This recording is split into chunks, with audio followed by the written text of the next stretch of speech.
Thank you for joining us wherever you are. This podcast episode is brought to you by the Old Ways Actual Play team.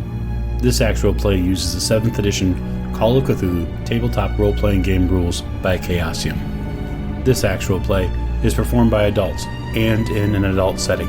While we try very hard to stick to language for all ages, listeners should know that this podcast may include mature themes. All content, including names, places, events, companies, and etc., which may bear resemblance to entities living or dead, is strictly coincidental. My name is Michael Diamond, and for tonight's game, I will be your keeper.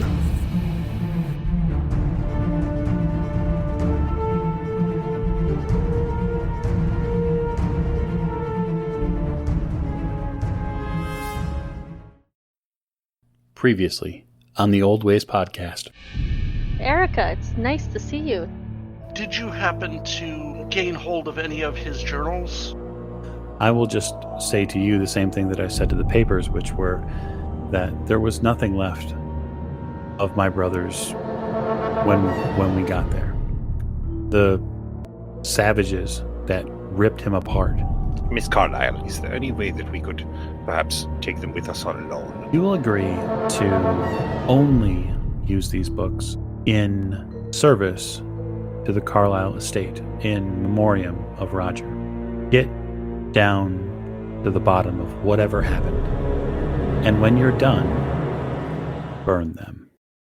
Thank you for joining us again for another episode of the Old Ways podcast. I am your keeper Michael. As it says in the introduction, I am here back with our all-star cast to bring you another episode of Masks of Nyarlathotep, as our investigators are about to finally, Cthulhu bless us, finally go to an actual party. So, to my right... It's Lonnie. I'll be playing Lawrence Edward Oliver Forsyth, and just like real life, we're going to go be awkward at a party. Well, I mean, art imitates life, right? Yeah, something like that. Very good. To his right. This is Morgan. I play Lillian Lane, and we are really going to a party today. Yeah. A real live party this time. At the end of the virtual table. This is Jake. I'm playing Jack Doyle, and today I'm planning on stealing the sun from the sky. Intriguing. To his right. This is James. I'll be playing Dr. Sigmund Tartenbach, and I'm going face down in the punch bowl. Yeah, baby. And last but most certainly not least. Tiffany, and I will be playing Maeve O'Shea, and awkwardness will ensue. Oh, absolutely. So we'll raise the curtain on this episode with our investigators waking up very early to prepare for a party, which is, per your instructions, Miss Lane, is to start at 7:30 a.m. sharp to catch what is supposed to be a complete solar eclipse. It's a little early for a party, but I suppose. Well, the papers have said that a party or a eclipse event like this will not happen for a very long time. And that this eclipse in this area might specifically only be seen by this generation of people. Get to see it ourselves. So the group collectively wakes up.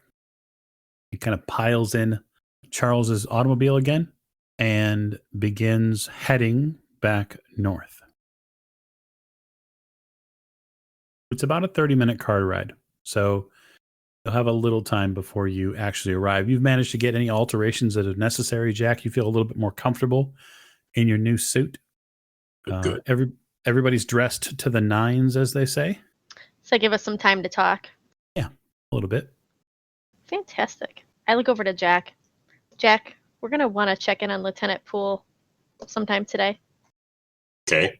In our weird dream-like thing that Maeve and the doctor and I all had, it ended up with Lieutenant Poole dead in the dream. So we might just want to check on his welfare. You know, any other time I probably would have argued about this, but seeing as that's not even the most bizarre thing that we have seen the last week. Exactly. So we might want to, go to the police station instead of calling. Charles tells you that there's probably no way you'll be able to do both. today. What Shame. happened? We are currently otherwise occupied. Perhaps you could phone before we leave? I'd probably do that. Okay. Jack, you going to call? Yeah, I'll do that.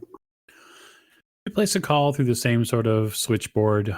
You eventually get down to his department where you can actually ask for him. And it being a little bit before 7, they say that he hasn't come in today. A little early. Fair. Sometimes you usually get in. Generally about 8. Okay. Thank you very much. Mhm. Not in yet. So we wouldn't have time this afternoon to stop over there, since the party's for the morning, hopefully.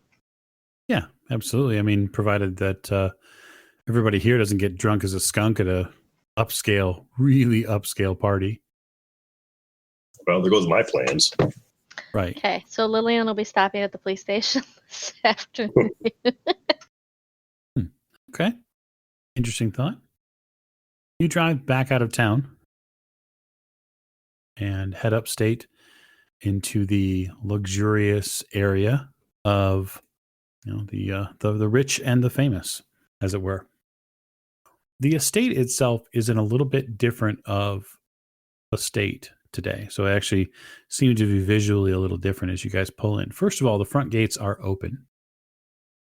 There are men positioned out front of them, and they are waving the couple of different vehicles in as you arrive.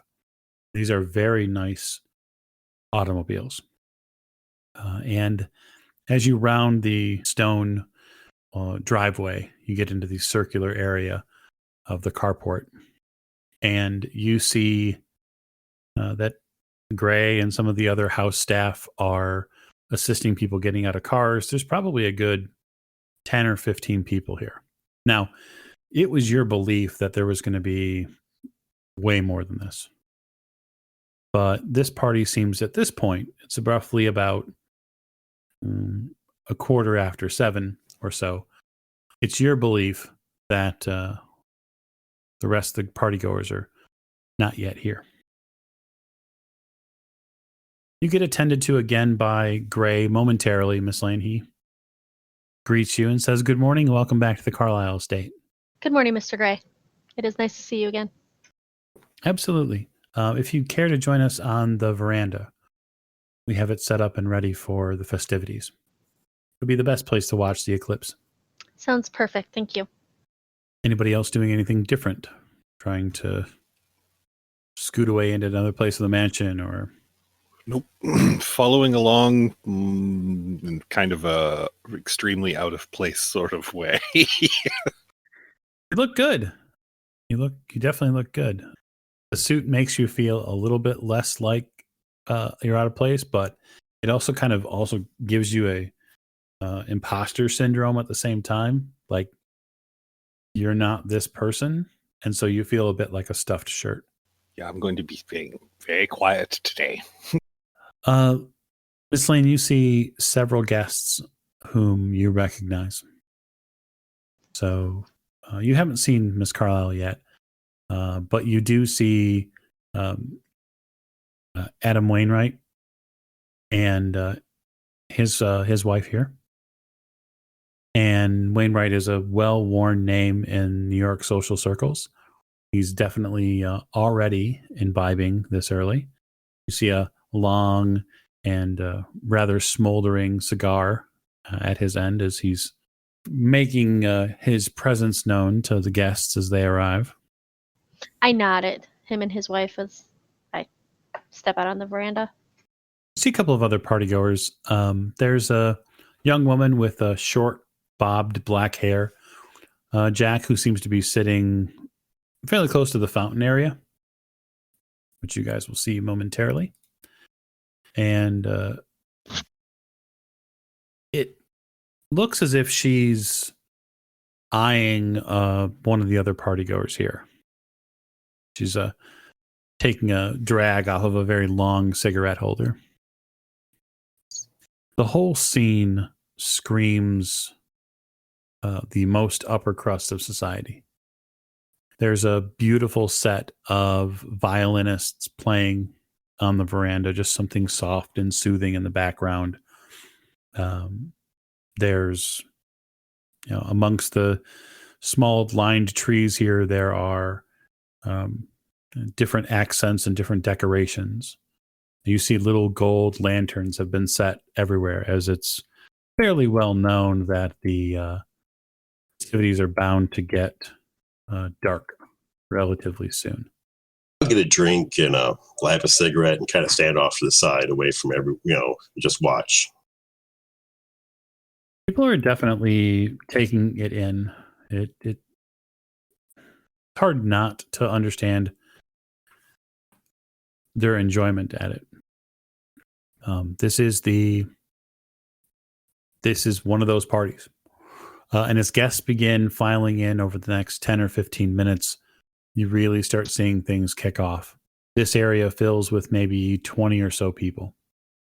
And then you can see some people are taking the scene in from one of the areas near the house. So the veranda itself is a wide piece of the back of the house where there's trimmed hedges and there's statuary and a fountain, etc.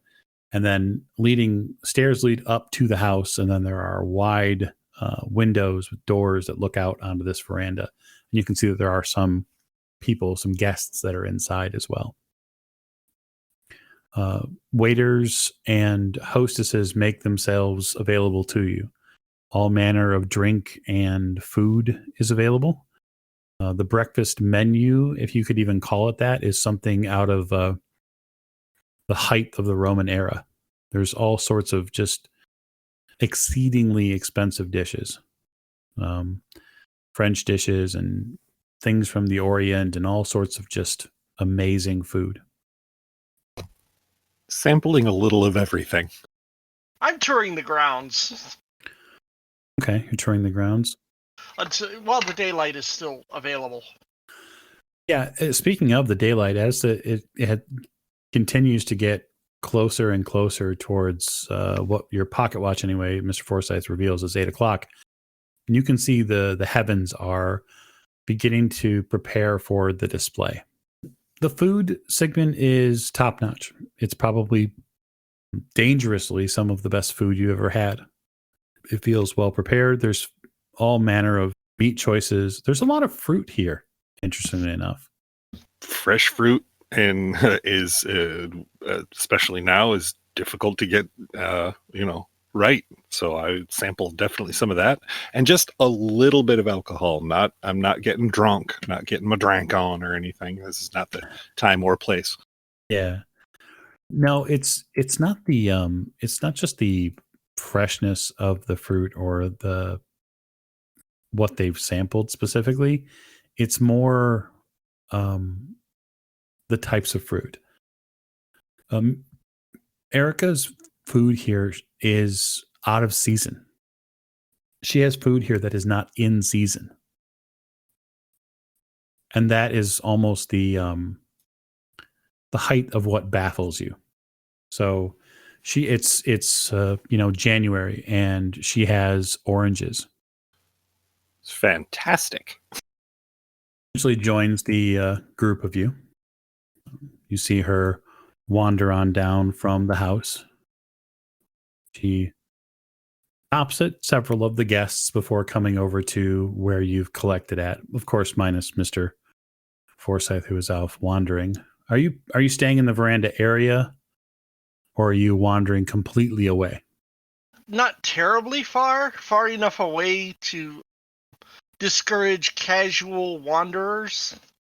Okay, But that's fair. within range of being able to get over for the event. Because when it starts getting dark, I do want to, witness the event properly. Sure. You've tucked yourself into that's got a couple of small tables and a couple of stone benches at it.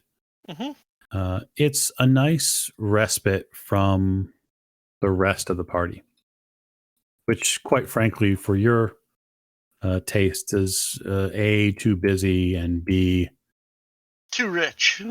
Too rich for my blood. You find a couple of these gold lanterns that they've set out, and they really have the creation of them, or the actual form of the lantern uses, catches your eye. Because the figure that's on top of them reminds you of something that you saw when you were down south. Archaeology? Yeah, go ahead. Sure, why not? Just for funsies, I'm going to spend 4 luck and make that a success. 24 on the dot. Okay. So you take a look at this for a couple of minutes, and you realize that this woman, the woman that's on the top of these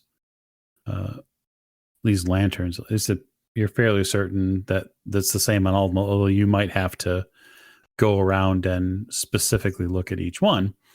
The woman that's on top of this is a woman you've seen before in some of the, you saw it on some of the workers, you saw it on some of the symbols, on some of the effects that they would have. And curios that I've seen. Yeah, it's a Catholic symbol. It's his name is Saint Maria, and this saint is something that they've come to venerate. And you can see that she's holding up something in her hands, and in her hands, and cupped in her hands, is a series of roses. And it's below those roses. Some sort of Catholic ideology thing. I don't quite understand it.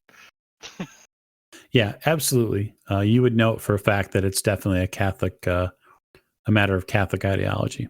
Mm-hmm. But the lanterns do hold your interest for at least a moment, only because each one appears to be handcrafted. It's fascinating. The Carlyles are people of exceedingly large amounts of money, though, so I'm assuming that, it was just something commissioned. That's your guess. Yeah. Your guess is that it's also very common in this era for folks who are financially in the know to genuflect when it comes to religious situations. Right.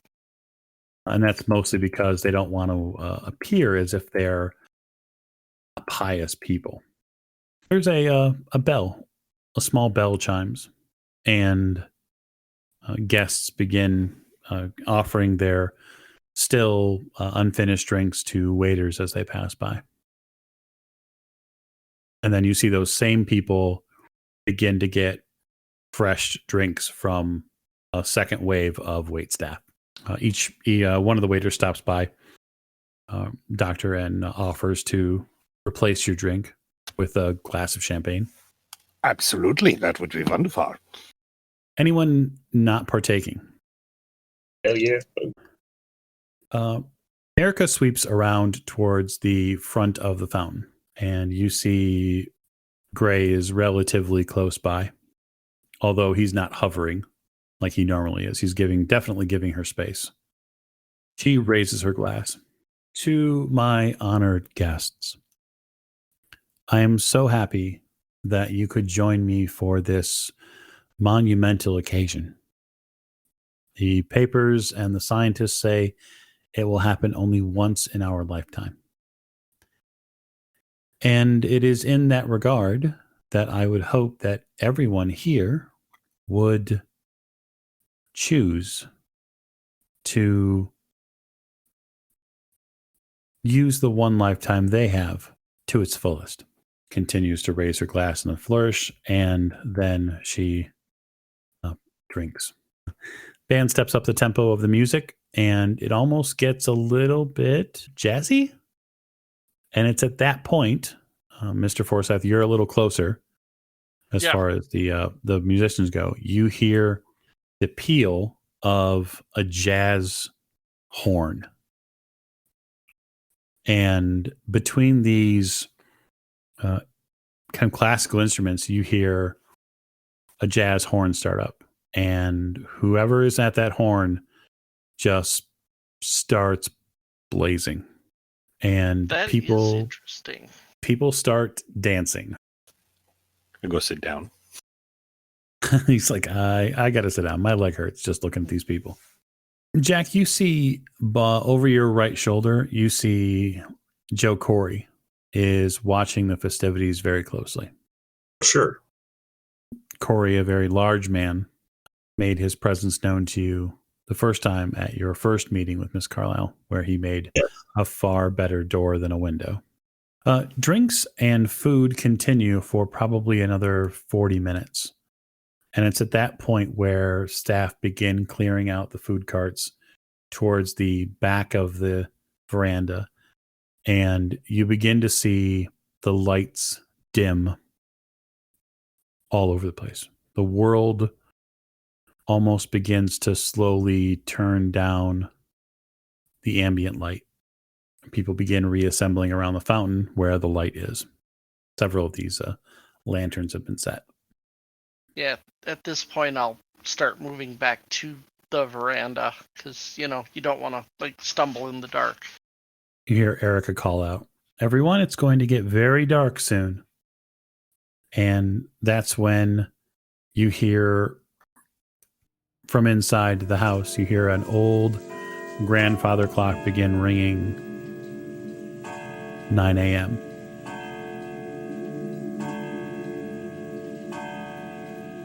The world over the next few minutes begins to get calmer and calmer. It almost quiets. The birds and the ambient wildlife here in the northern part of NYC dim as well. It's as if a blanket is being pulled over the world and being told prematurely to go to sleep. And things get very dark as the eclipse begins. You guys are watching it, I assume, in some fashion. Is anyone not taking protective measures? Absolutely protecting my eyes. It is half of my life's blood is my eyes, the other half is my hands. So, yes. Yeah, I'm not gonna look directly at the light. Just don't walk into the light, Caroline, because that would be bad. It continues until the lights go out. You can see that as the sun is almost completely obscured, that the world has definitely gone dark. It's as if everything is dark and you only have the light of the lanterns around you. The jazz music has dimmed at this point, as it's fairly difficult for them to play in the direct dark. All around you, you can feel in the pit of your stomach, something unnatural is going on. And when the totality comes and that beautiful line around the sun is blocked and you see this wonderful shimmering, you hear a scream of terror from somewhere behind you all, back towards the Circle Drive. And then another one. I didn't bring my gun. Damn it. Doyle? I brought mine. I will head that way. Okay. So you hear a lot of men shouting, Jack. A lot of men shouting. Yep, there's an awful lot of men shouting somewhere. And you start hearing footsteps in the grass. Okay, I will. I'll try to get some of my compatriots together. Try to round everybody up. How does my stone feel right now?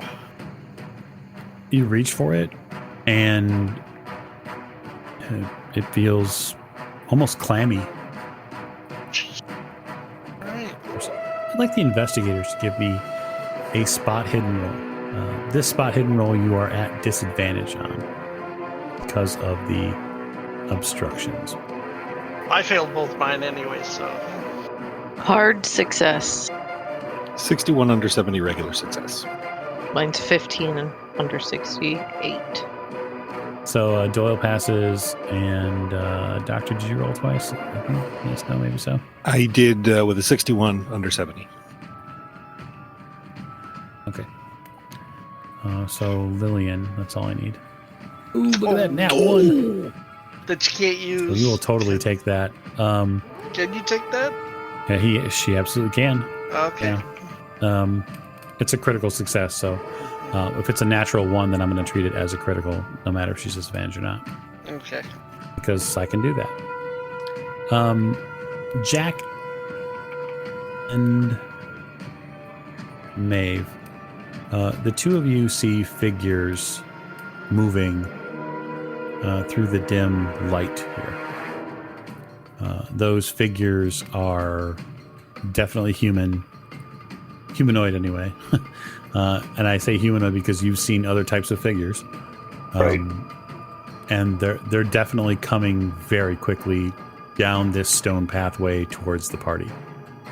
Miss Lane, you see at the end of this long row of stones here, where the sound seems to be coming from.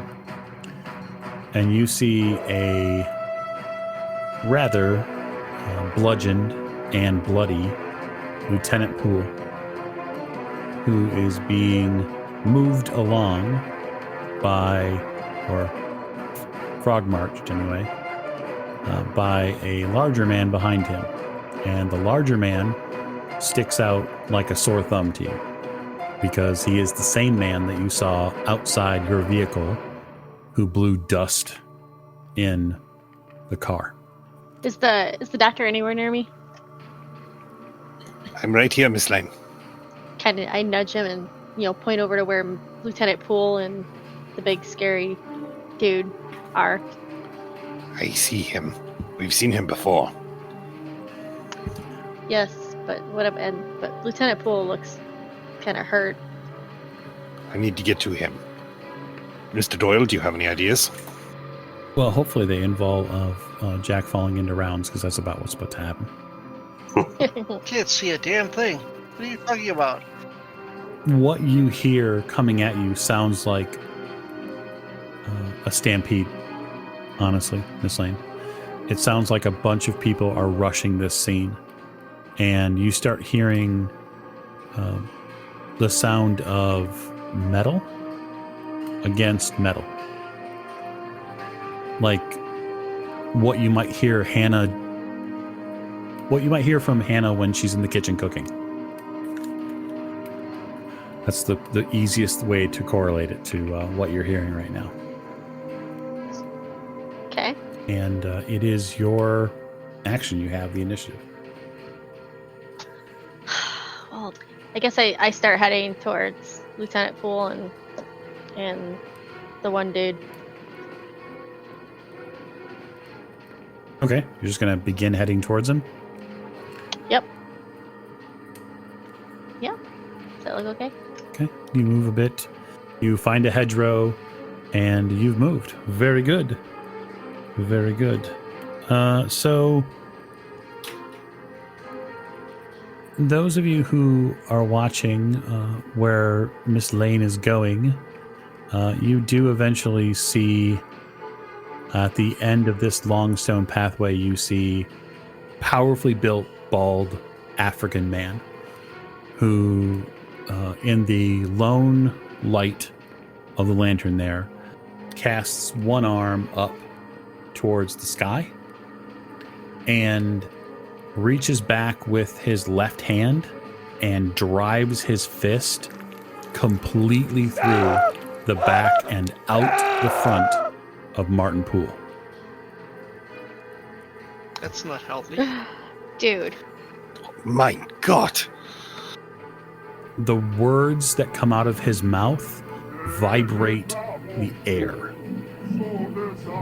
and the bushes and ground tremble when he speaks. And the blood that courses out of his hand and down the front of Martin's clothing and what is left of his stomach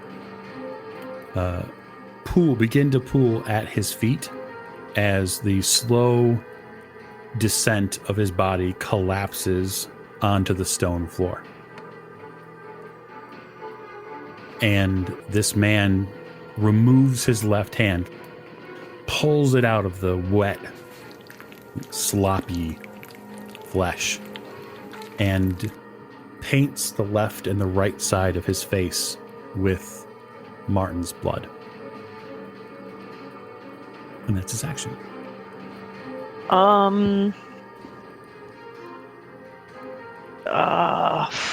Crap. I guess basically try not to vomit. Yeah, that is a pretty disgusting scene. So how are you handling that? Probably not very well. Yeah, why don't you show me? Why don't you show me how well you're handling it? Get that sanity roll out. Oh, good God. It's fine. It's all fine. This is fine. We're all fine here. How are you? Yes. Another point for me. I'm a lunatic. He's a lunatic. We're both raging lunatics. Can I come in, please? So the toughest part for you is just the gore of it all. You lose a point of sanity as you're flabbergasted at the totality of just the absolute brutality that's been placed in front of you. Speaking of that brutality, Miss Lane, you're far closer, infinitely closer. Awesome. Why don't you give me a sanity roll as well? Let's do this. Dude, you're getting a sanity loss.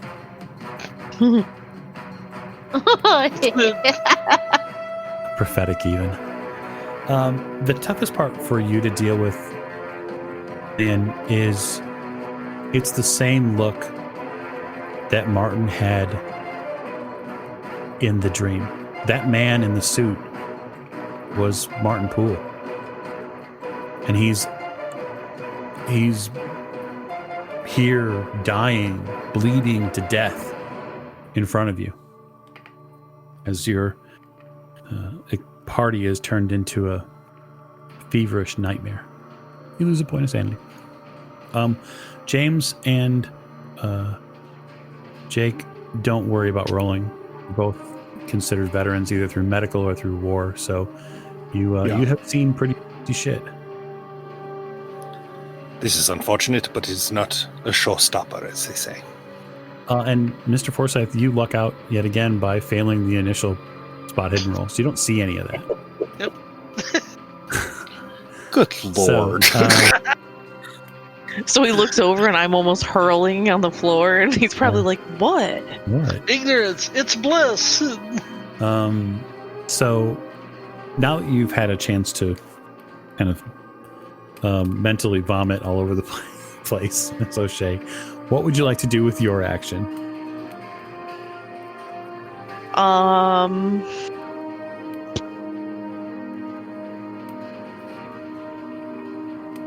I am going... Okay, so it's just that guy? As far as you're seeing right now, if you're looking down in that area, you do see other figures moving through the area. Oh, sweet. I guess I'm going to look for a place to hide for right now. That's a good idea. You can make a stealth roll if you'd like. You are at advantage if you would like to use stealth in this system, because obviously there's a pretty dark location. Let's see, stealth. Do I even have it? I mean, you do. Yes, I do. The question is it any good? I don't know. It's the best. It's 20%. Yep. I failed it. Okay. 43 out of 20. So you move away because that feels smart to you, and you're going to begin kind of creeping towards. You begin creeping towards the thicker hedges, hoping that it'll shield you from whatever's coming next. Jake, or Mr. Doyle, as it were, it is now your action, sir, on 60. Okay. I am going to shout out first. I'm going to shout out Doctor, get everyone out of here. Okay, that's free action totally.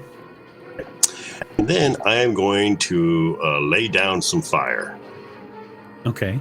So I guess the question is who are you shooting at? I'm going to shoot at the large, bald African. Everyone. Okay. Everyone. I'm shooting at everyone. All of the people. Everyone gets bullets. Start with Erica Carlyle and work your way forward. Okay. I'm going to shoot the large, bald African man. One who just rammed his fist through Tenant Pool. It's fair. Go ahead. Let's not argue about who killed who. 3 shots. Okay, so you have a pulp talent, which applies here, yes? Yes. And so... Oh my god. Wow. Ooh. So you fire wildly, and for the most part, fire wildly, but that final shot is going to hit for sure. Yep. So that's an extreme success. So it's a handgun, and it's an extreme success, which means it's going to impale. So you roll another d10 on top of it. God, that's awful. All right. So you fire. First couple shots go blindly into the darkness, but you line up the last one, and this man, whoever he is at the back, just simply can't. He can't hide behind whatever cover Martin's body might give him, or the darkness of that matter. You definitely score a hit with that. Okay, so the scene changes a bit. It's disappointing. The scene changes not for the good.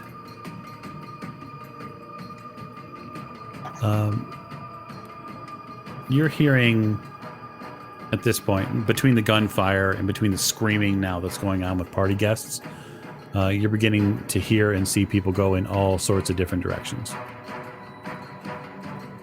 And from behind you, behind the fountain area, you see Joe Corey come and grab Erica Carlyle and begin trying to move her back, basically pushing her towards the house. And he pulls a pistol out and points it between the hedgerows and between the streets here, basically just trying to cover whatever potential targets might come their way. Miss Lane, you are set upon by several men with long knives. Awesome. I didn't think this through. What am I rolling? Okay, so you get swung at by a heavy-handed, curved blade. And I would like to know whether or not you'd like to fight back or to dodge. I would like to dodge. To be clear, the man who comes at you is a robed figure, and they're relatively dark cloth, and he has the look in his eyes like he'd really like to eat your face given the opportunity. Sweet. Let's dodge. So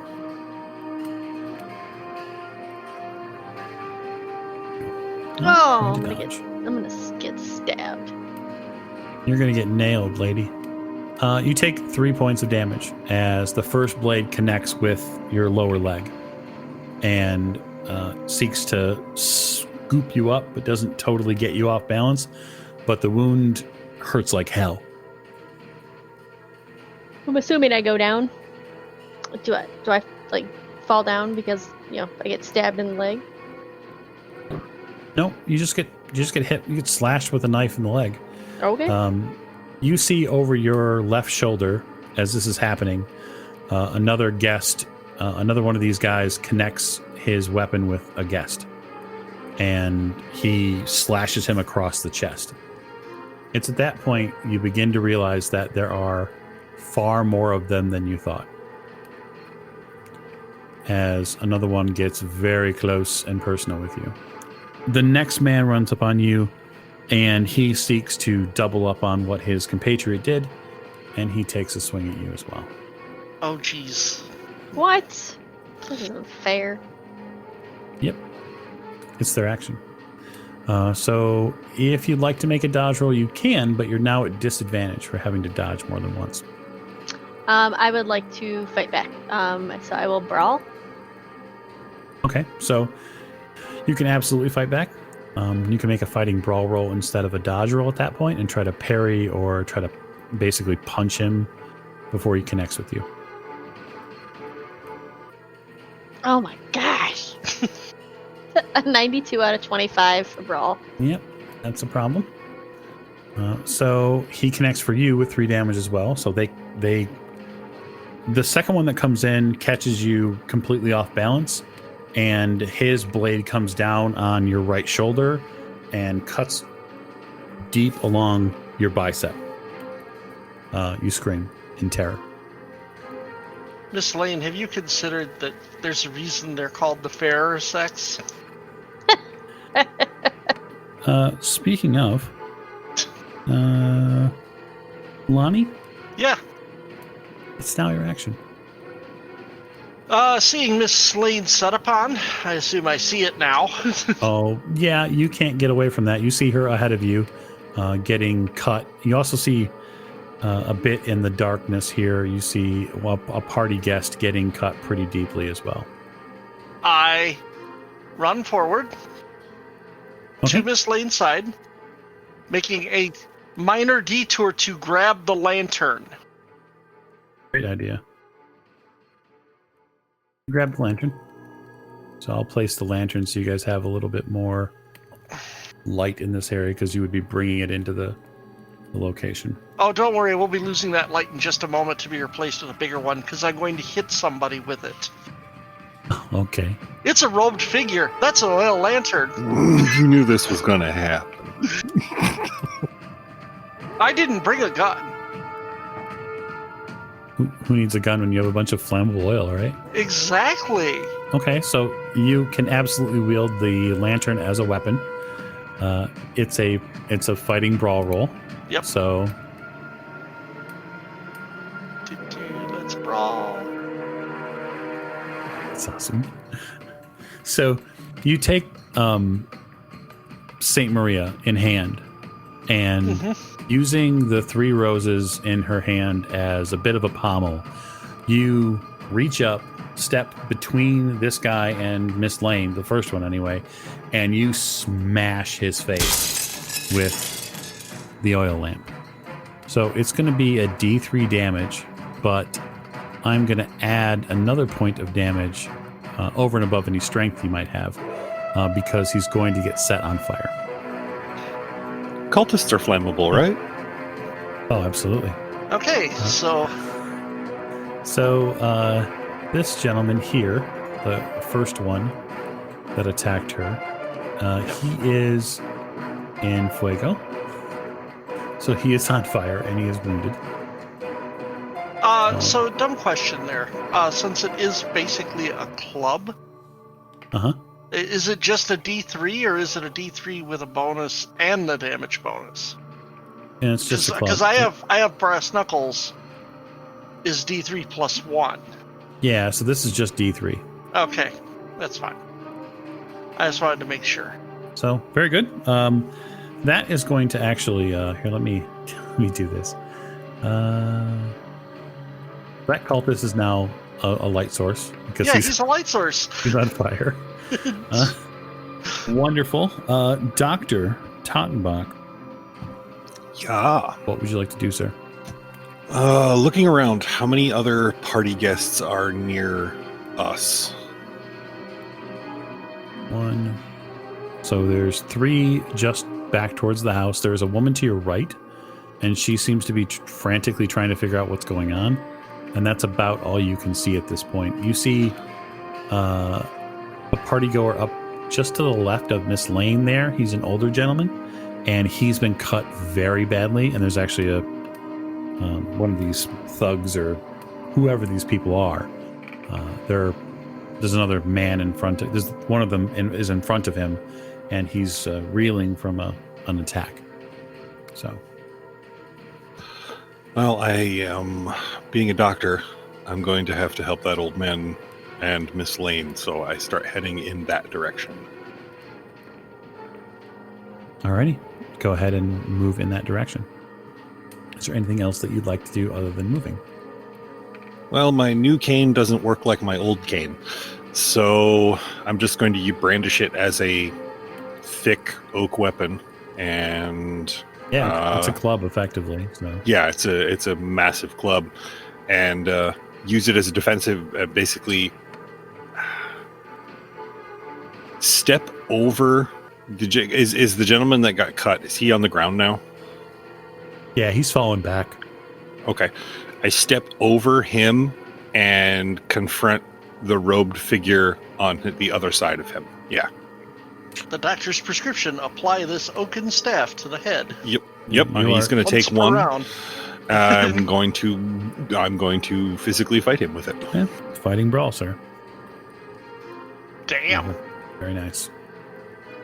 Yeah, you cock back, and 17 out of 70 is definitely going to hit. Octone! You cock back and you wallop this guy in the face. So go ahead and roll me some damage. Yeah, it's better than a 1. Yeah, absolutely.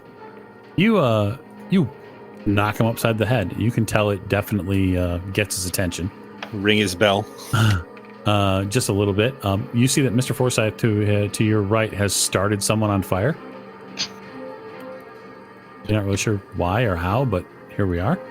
Fire solves problems. And you see Jack, just from across the way, you see Mr. Gray try to continue hustling Erica up the stairs into the house. And Joe Corey turns and turns his pistol back towards something in the dark you can't see, and he fires a few shots in that direction. Right. But it does not appear that he is leaving with Erica. It looks like he's staying here. Okay, so Miss Lane, battled and bloodied. It is your action at the top of the second round. I don't think I'm going forward anymore. I think I'm going back. God, what could make you change your mind? I mean, I don't know. Something about I'm going to have to limp and stuff. And so I head back towards the center. yeah, go ahead and move. You limp your way back. You can see Jack near one of the lanterns, and you kind of move in his direction. You see that another woman, another one of the party goers, is kind of moving in Jack's direction, if only for a sense of safety. Jack, you can see that Lillian has been stabbed a few times. Her beautiful new party attire has been sullied by these thugs. Of course. I'm sure I have more. They've ruined her birthdays too, as well. Ava is behind me. Go to her. Make me a Lillian, Maeve, and Jack. Make me a spot hidden roll, please. 5,592. 79 out of 88. Oh, nice. That is an extreme. Very good, Miss O'Shea. Jack, you see to your right that another one of these robed figures has taken a completely different route and is pressing in on your location shortly. Gotcha. He will not make it to you in this round, but he is coming very close.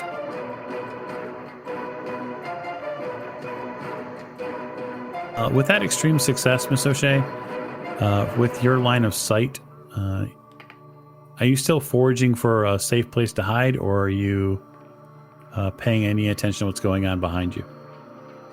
A little of column A and a little of column B. I'll give it to you with the extreme success that you see Lieutenant Poole's body just lying on the stones. It's not terribly far away. It's probably a good 50 feet. And you can see that this large, African man is continuing to... He's chanting. He's doing something over there. Gross. But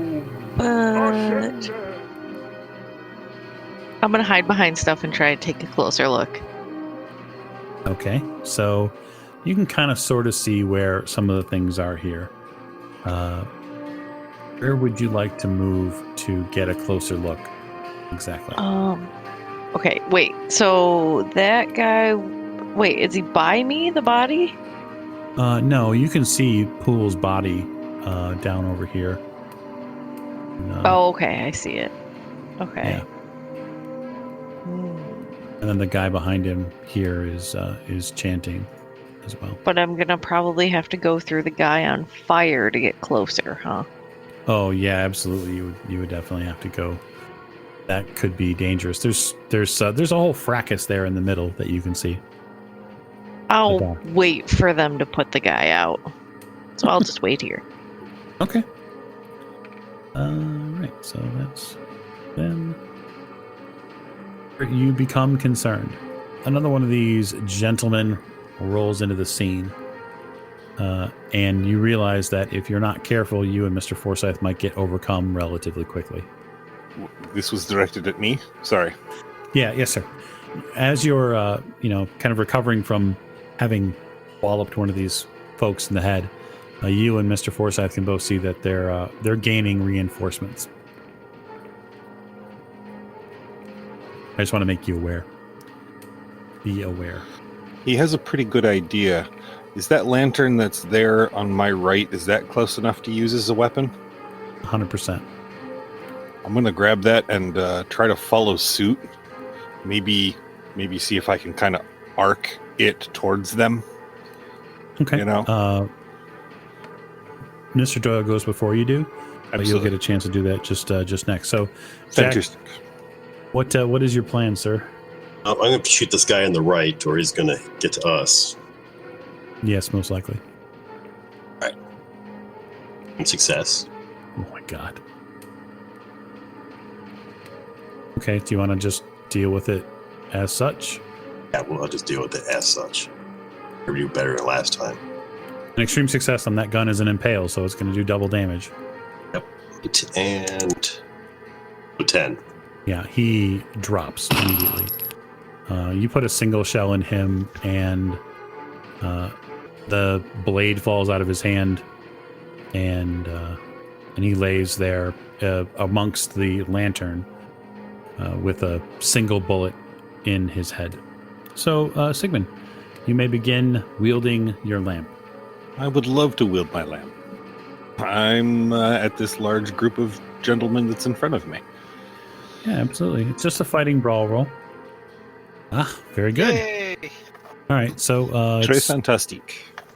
Yep, absolutely. So it's 54 out of 70. So go ahead and roll me D4 plus 1. So that'd be 4 damage. Now, are you hitting the same guy that you hit with the club? Absolutely. He's already stunned. His bell has already been rung, so if I can light him on fire and push him back into the other guys and domino effect this, I will do so. But for now, let's concentrate on this first guy. Okay. You smash the light over his head, and his clothes are washed over by both oil and fire, or oil and the flame itself. He begins to scream.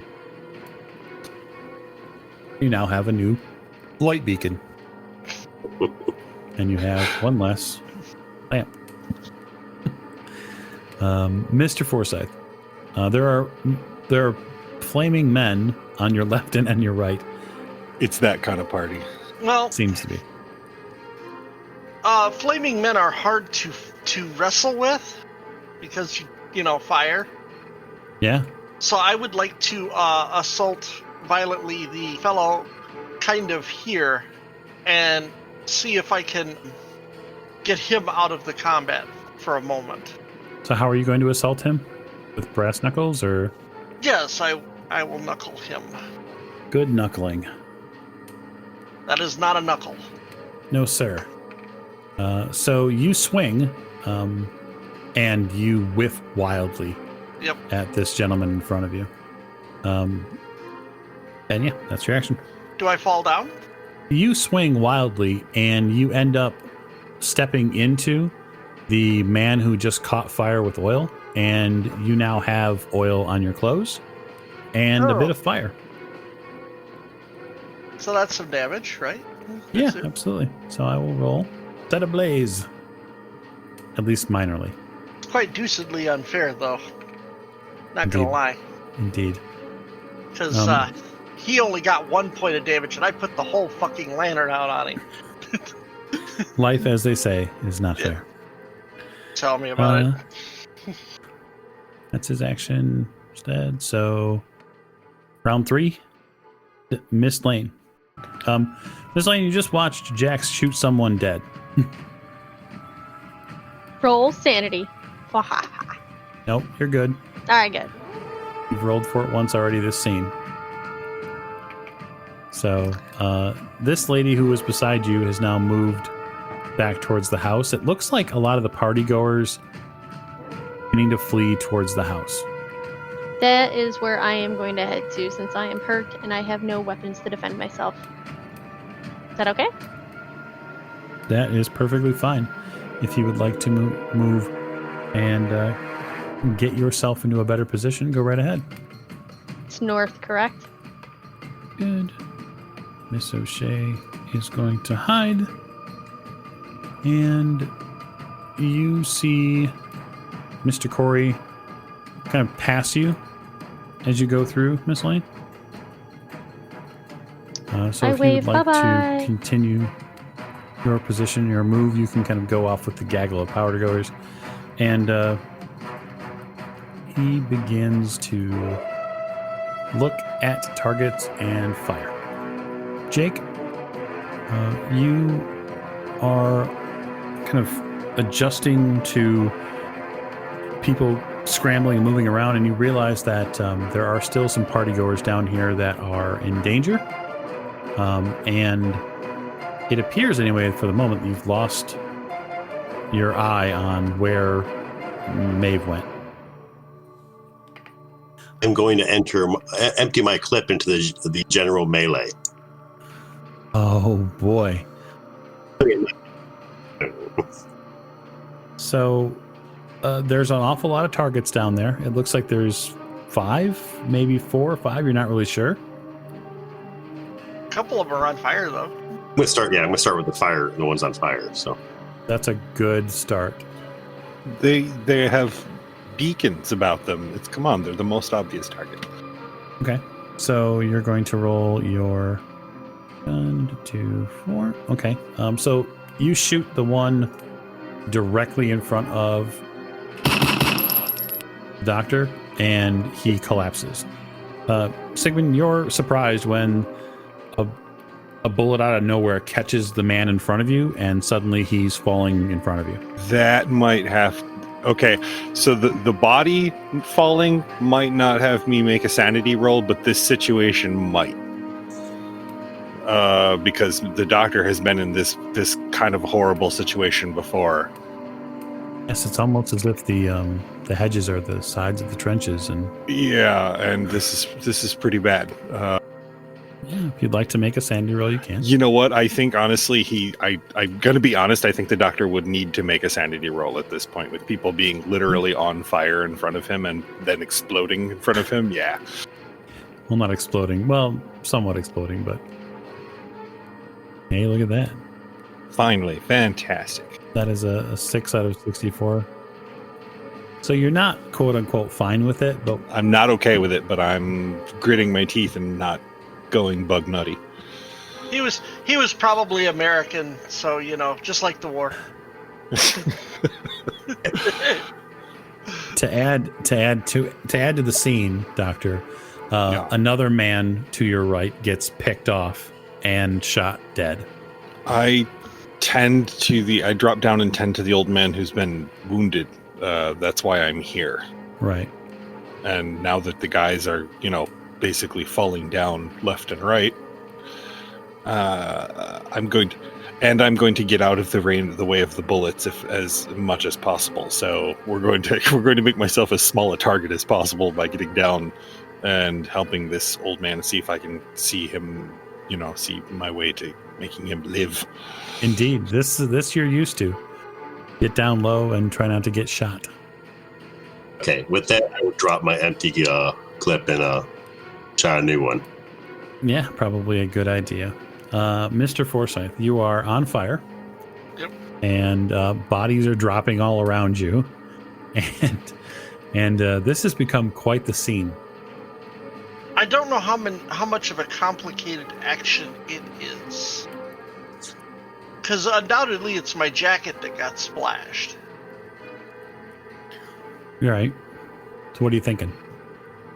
I'm thinking, get the jacket off. I probably won't be able to attack this round. But I would like to get my jacket off. And seeing that one gentleman fall, and not really having a weapon to hand, I think I'd like to grab his and take up a more defensive posture. Like guarding the doctor. I think that's all reasonable. I would like you to make me... Dex? Yeah, I think Dex is fine. I think it should require... Getting out of the suit coat is relatively quick. You're a man that wears suit coats all the time. That's not hard. It's in the same action, dipping down and grabbing the blade, having a weapon. Yep. That's with a hard success like that. Yep, 16 out of 55. Yep, you slip down and acquire a weapon, and you now have a heavy bladed weapon. A D8 plus damage bonus, just so you're aware. Yep. Okay. Just like a machete. Yeah, actually. Quite a bit. So, this scene itself for you, Jack, is, even as you're kind of fumbling to put the next clip in, is something unbelievable. It's almost surreal. And off your right-hand vision, you see another one of these men coming towards you. You don't know if you're going to be able to get the gun reloaded in time. Right. He rushes in, and he is going to take a swipe at you. Now, you can dodge, absolutely, if you'd like. But it doesn't look like you need to. So, with a 91, his swing wildly goes out of control. But he is now in melee range with you, and so with some things are going to change a little bit. Miss Lane, you reach, if you continue on your path, you will reach the stairs here. Is that what you're going for? Yes, the stairs. Okay.